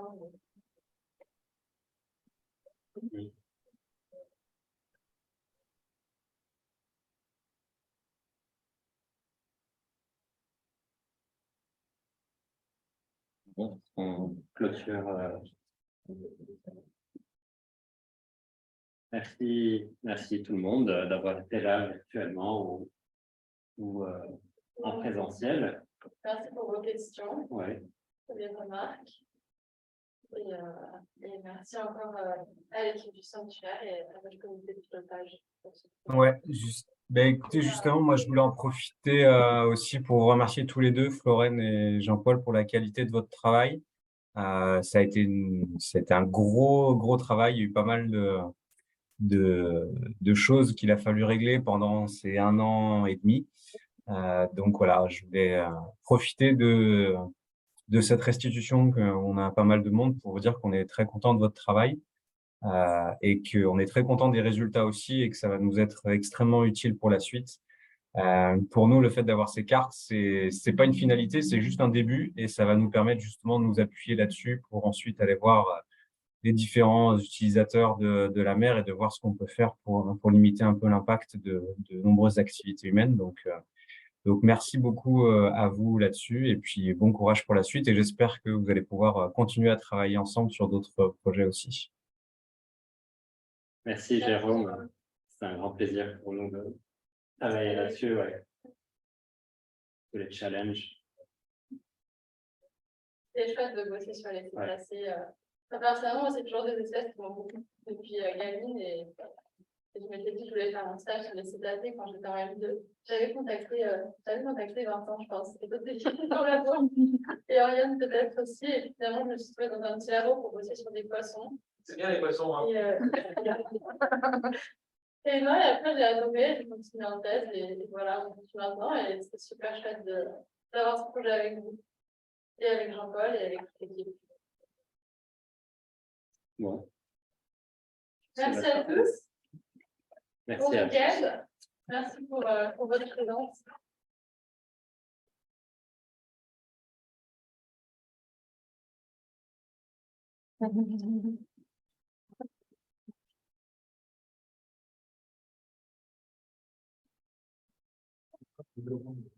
Ah oui, le poison. Petit coup de jeu.